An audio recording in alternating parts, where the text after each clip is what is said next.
Reminds me of a comment that an historian, I suppose he's dead by now because I was young when he said it. Harry Truman was president, and Charles Tanzel said his mind was like concrete. Sounded like a compliment, you know? But he said, all mixed up and permanently set.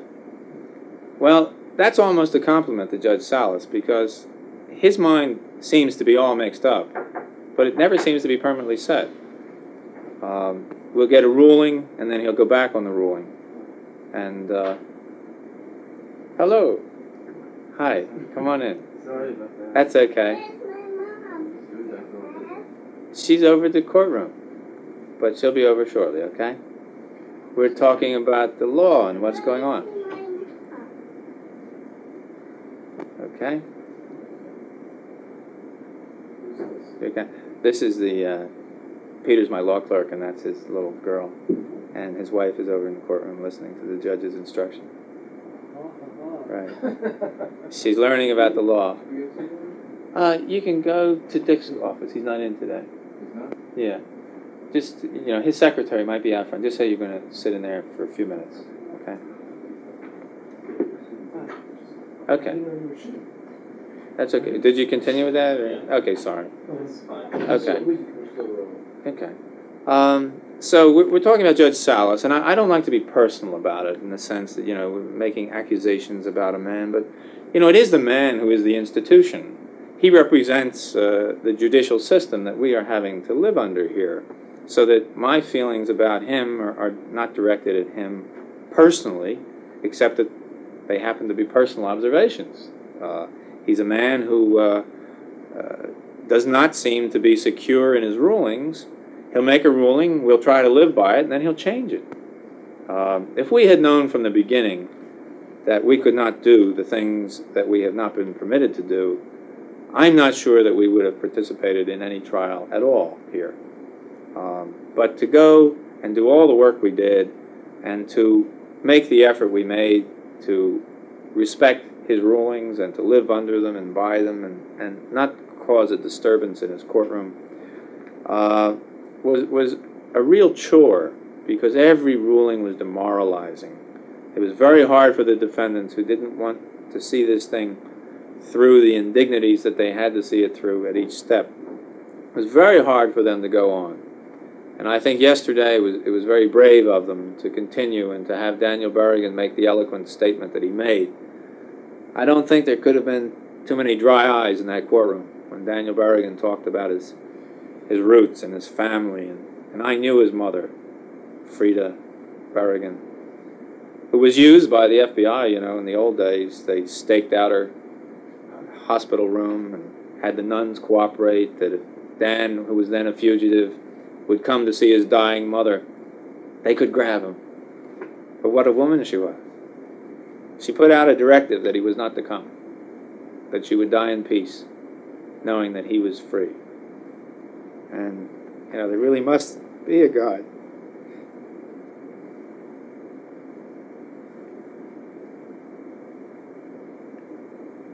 Because Frida lived, and Dan was free. But I think these people come from great conscience, and I think that all we set out as their lawyers was to see that the door stayed open. And I feel very sad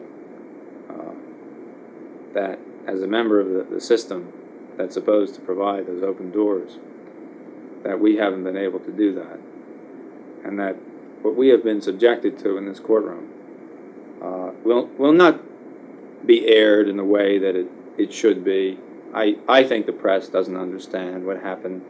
I think, just from their comments to me, would you recommend that they do this? I might have done things differently, but I didn't go with the courage to pound on the nose cones.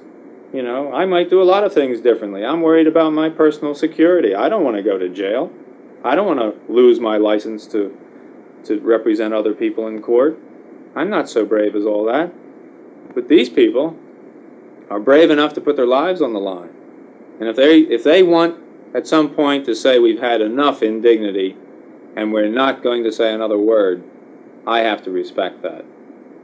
But I'm just so afraid that the message that they came to to say to Norristown, Montgomery County in Pennsylvania, and the people of this country and the world that this nice little sterile activity of, quote, clean industry in this county, being not toasters but nose cones, by a company that proposes to bring good things to life, that they came to wake up a lot of people. And I just think that if the press doesn't understand why they did what they did in the courtroom, their message gets obscured.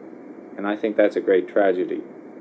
But somehow I don't see how it's on their shoulders to interpret for the press what they do.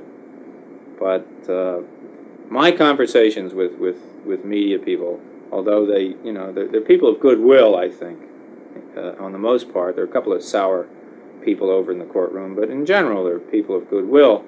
They don't seem very well informed on the legal process or on why this kind of person would do this kind of thing. And if we haven't learned anything from what the Berrigans did throughout the 70s and the late 60s, and if we don't understand the tremendous impact they had on the anti-war movement, and if they didn't create the anti-war movement through activity which at the time was thought to be kooky, pouring blood on draft records, how in God's name is that going to end the war? But didn't it raise the consciousness of the people of this country, eventually? Didn't their suffering in jail make us all suffer a little bit and wonder about it? It certainly had an effect on me. Certainly why people like Ramsey Clark and Leonard Boudin and Paul O'Dwyer and I participated in the Harrisburg 7 trial. You know, the J. Edgar Hoover lie that was proven to be a lie, to try to deactivate these people so that they couldn't get their message across about the war. But their own personal suffering by being in jail had a profound effect, in my opinion, on the people in this country. And I think that mostly the young people in this country responded because they were going to be the cannon fodder. And I think that the anti-war movement has to be credited with what it did. It brought public opinion around enough that a president or a presidential candidate would run on a ticket of ending the war.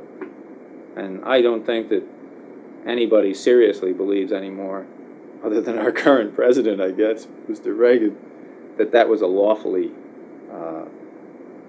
engaged in war, that we had any right to be there, that we had any right to destroy that country, and that we had any right to interfere. So that I think that what the Berrigans are now trying to do, and I don't mean to limit this to the Berrigans, it's such an easy handle. All these good people, you know, in their anonymity. Elmer Maas, a very good, humble man. Sister Ann Montgomery, a gracious woman. Carl Kabat, John Schuchardt, seemingly a strong person, you know. He's a man of strong opinion, but he's a fragile human being like everybody else. And Dean Hammer, a young man, convert to Christianity, the Berrigans, that they came together and with their conscience they did what they did in the hopes that they would have an effect on everybody in this country. And I just really hope that somehow what they did and why they did it gets communicated. And I hope that what happens over in that courthouse that I'm looking at doesn't snuff out what they did or why they did it. Because I think their personal suffering has reached a very high level. And at very least they should have the right to be heard. And I think that if they are heard, the effect on this country's policy and the right of this country to continue to manufacture first strike offensive weapons will eventually be affected. And I think that that is really why they were here. Thanks.